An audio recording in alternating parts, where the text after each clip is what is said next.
Welcome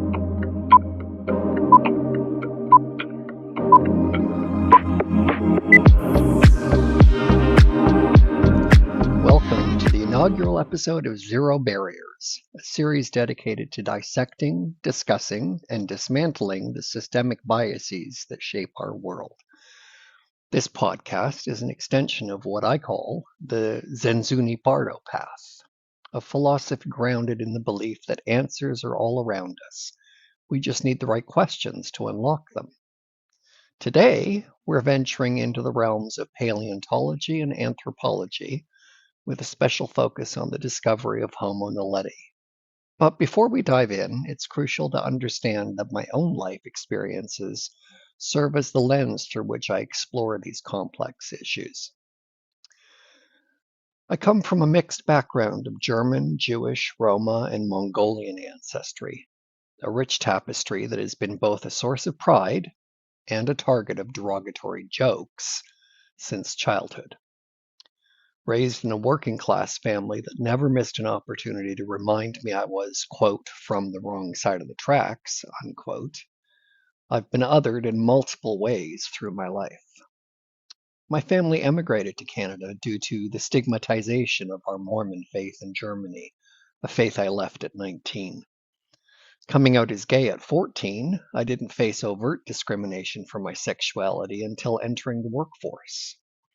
However, the most insidious form of othering I've experienced stems from a decade-long history of child abuse, compounded by the societal biases that make it difficult for male survivors, especially those abused by female siblings, to find help.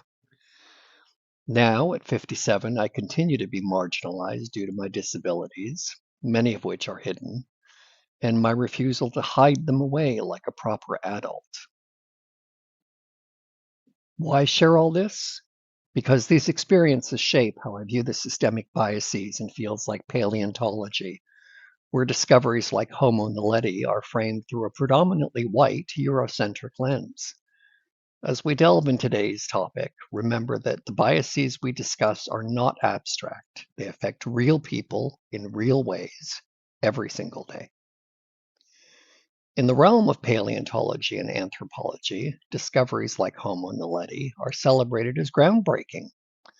Found in the Rising Star Cave system in South Africa, these remains have sparked numerous theories and debates. But who's leading these discussions? A closer look reveals an ocean of white academics perpetuating a long-standing tradition of Eurocentric research. The name Naledi, meaning star in the Sotho language, might seem like a nod to the region's culture. However, it barely scratches the surface of local effect, while simultaneously obscuring the relevance of this discovery to the more broadly understood African origins paradigm. This oversight is glaringly evident even in the way the discovery is presented in popular sources like Wikipedia, where the cultural significance of the name is relegated to a mere afterthought, buried deep within the text. In fact, recent theories about Homo naledi's burial customs offer a glaring example of how Eurocentric perspectives can shape scientific narratives. The prevailing hypotheses often lean on a set of assumptions deeply rooted in European, primarily Abrahamic, religious traditions. For instance, the notion of shallow graves as a common practice is often put forth, with little consideration given to how this might disrupt the dating of remains. It also ignores that internment is but one of many documented funerary methods that humans have utilized over a relatively short history. Similarly, theories that suggest ritualistic burning or consumption of remains rarely account for the fragile nature of human bones, which could explain the scarcity of specimens. But perhaps the most telling oversight is the lack of consultation with local communities about their own historical or contemporary funerary practices. This omission not only limits the scope of academic understanding, but also perpetuates a form of intellectual colonialism. By ignoring local and indigenous knowledge, researchers miss out on a wealth of cultural insights that could offer alternative explanations or enrich existing theories. What if past societies had different notions about the soul, the body, and the afterlife? What if only certain members of a community were granted specific burial ceremonies? Or what if these societies had a cyclical view of life and death, akin to a dust to dust philosophy? These are questions that seldom get asked, let alone explored, when the yardstick for investigation is so narrowly defined. As we marvel at discoveries like Homo naledi, it's crucial to question the narrative being constructed and ask, whose story 10, gets to be 9, told, 8, and 7, whose story is 6, being erased or 5, rewritten? 4, 3, 2, 1.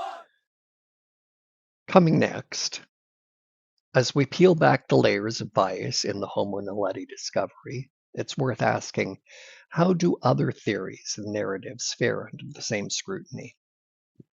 Our next installment will take you on a journey from the caves of South Africa to the ancient ruins of Samaria as we delve into the controversial world of ancient alien theory.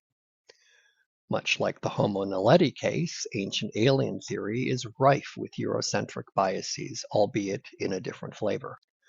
While the former leans on academic authority, the latter often bypasses scholarly rigor altogether, cherry-picking evidence to fit a preconceived narrative. But what happens when we apply the same critical lens to both? Are there common threads of bias that weave through seemingly disparate theories? We'll explore how ancient alien theory conveniently shifts the focus to Sumeria as the, quote, first civilization, end quote, ignoring evidence of advanced societies that predate it. We'll also examine how this theory serves as a modern manifestation of Eurocentrism, retrofitting history to support a narrative that's palatable to a predominantly white Western audience. Stay tuned for a thought-provoking comparison that aims to unearth the biases deeply embedded in how we interpret, communicate, and understand our shared history. This series promises to be an eye-opening journey into the stories we tell ourselves and the stories we choose to ignore.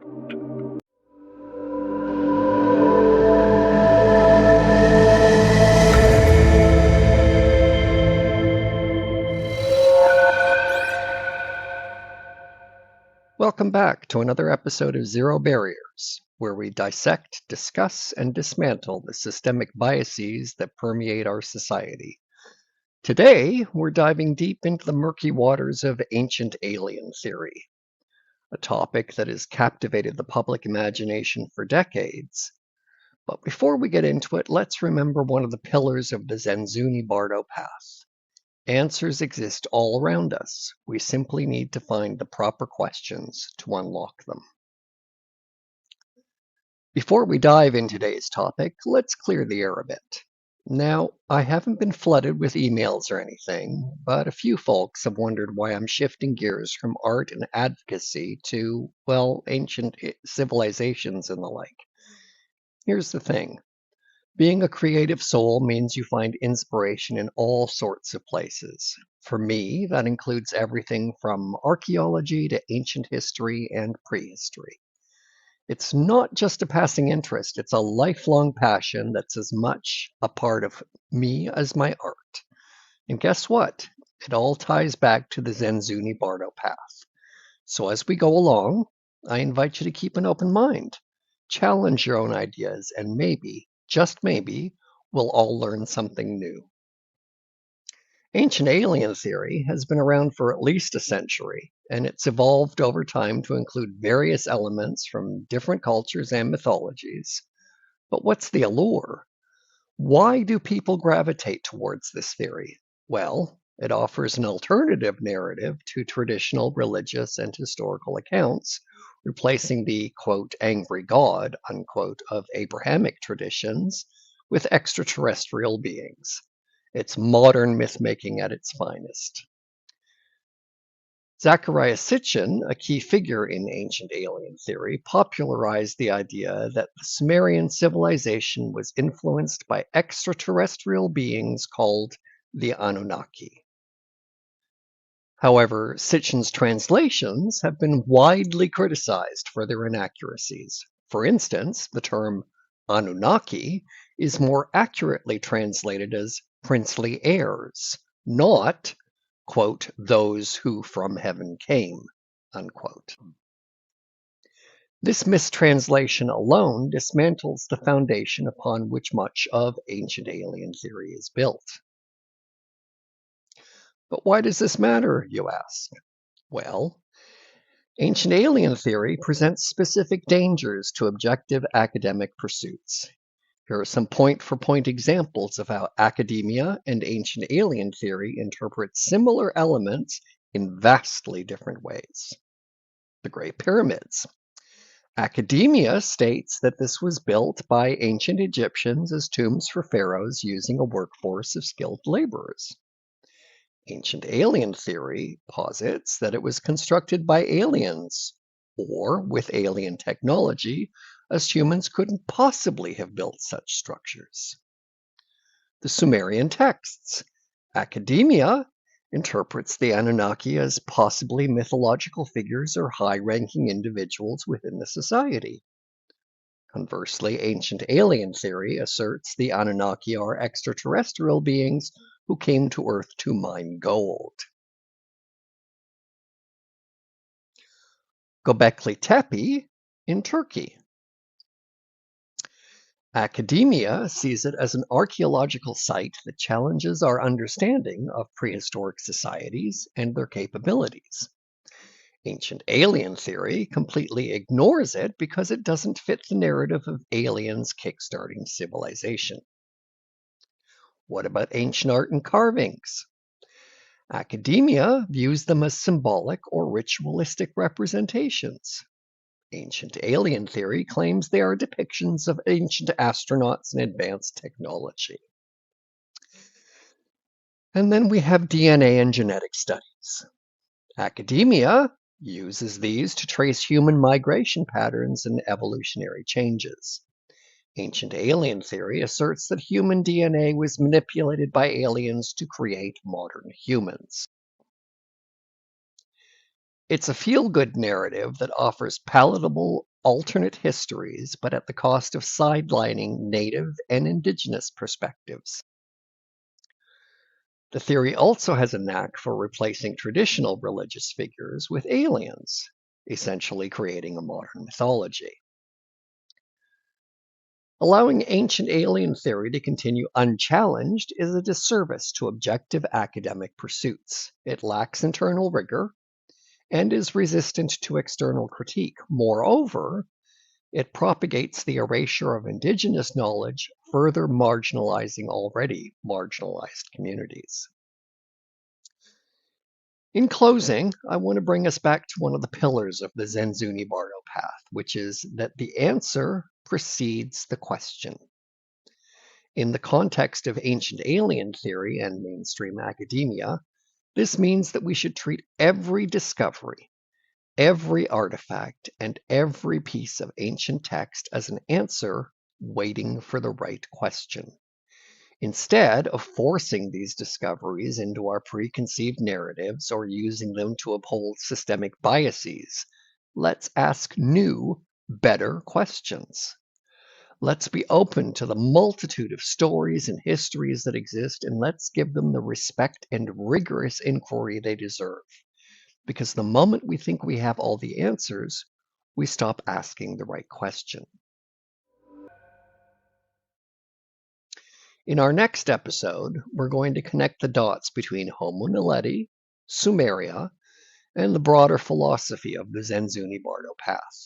We've explored the pitfalls of mainstream academia and the allure of ancient alien theory. But how do these narratives intersect with our ongoing journey to dismantle systemic biases? We'll delve into the untold stories and the voices that have been silenced, all while asking the questions that lead us to new answers.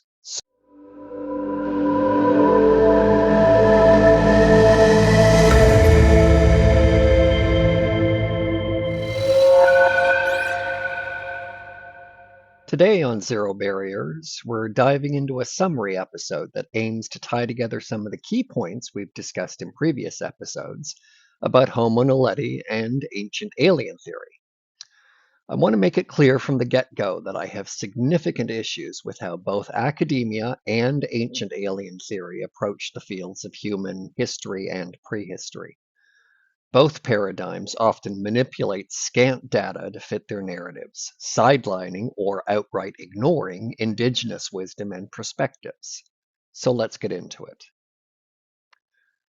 Both academia and ancient alien theory rely on very artificial and arbitrary delineation of what an advanced society is.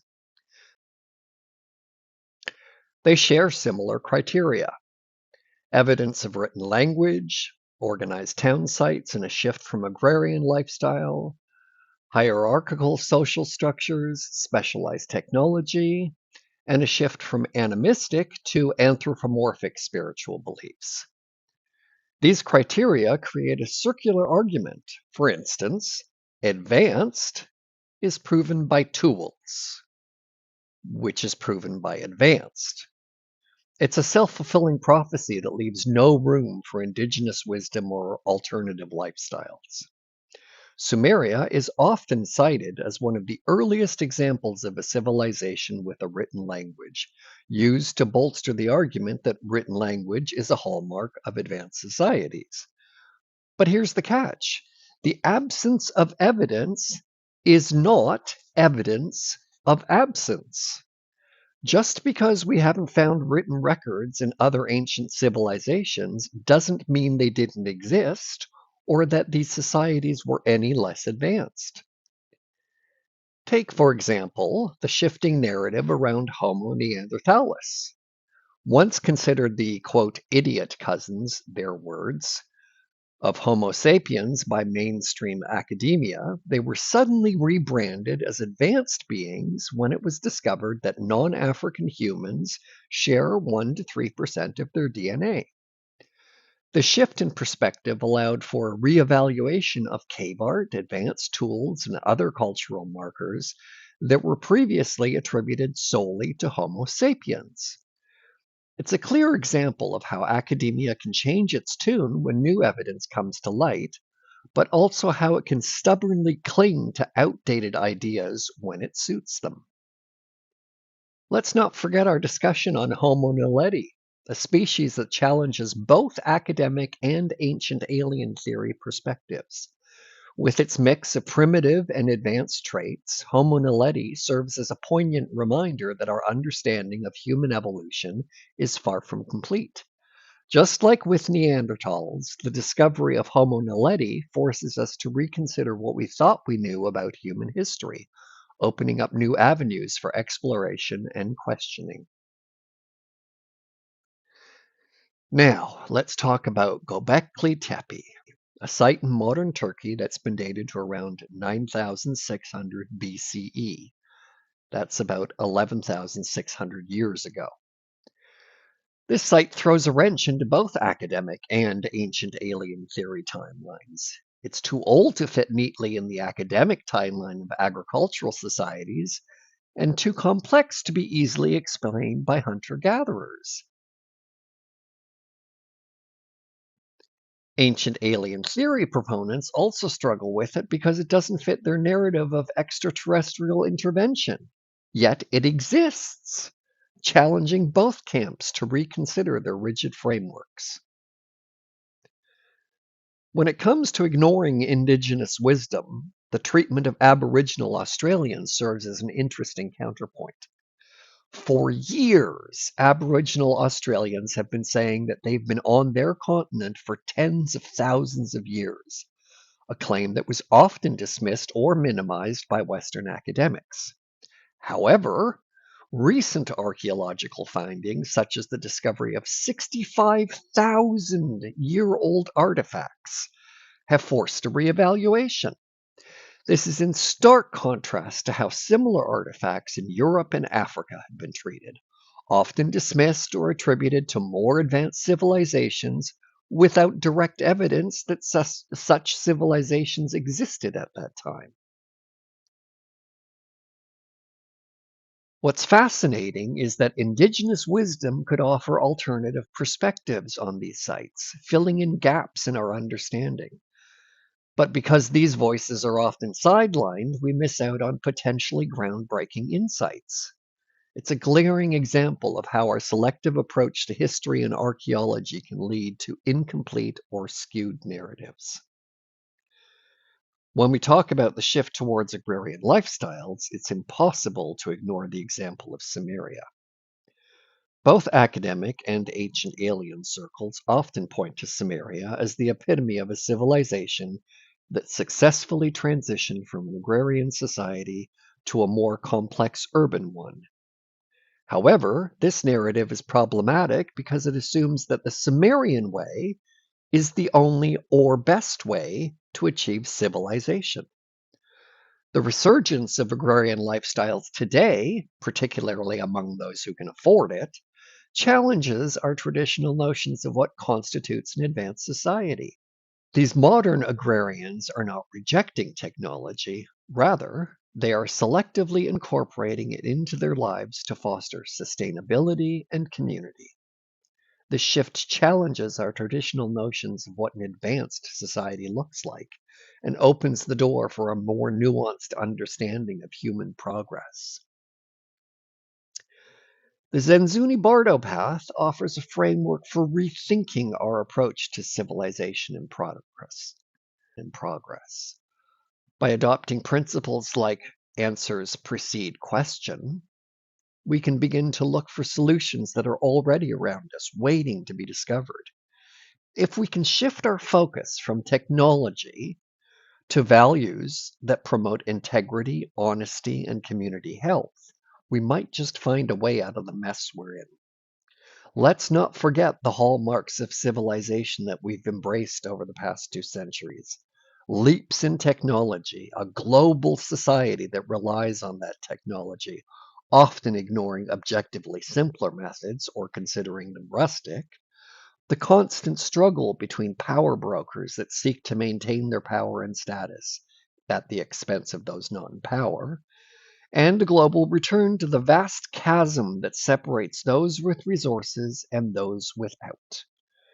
These hallmarks have also directly contributed to worsening climate change, the rise in extreme poverty on every continent, and reversal of hard fought freedoms for many disenfranchised persons. In closing, it's crucial to challenge the narratives and definitions that both academia and ancient alien theory offer us. By doing so, we can pave the way for a more inclusive, nuanced understanding of human history and perhaps find better solutions to the challenges we face today.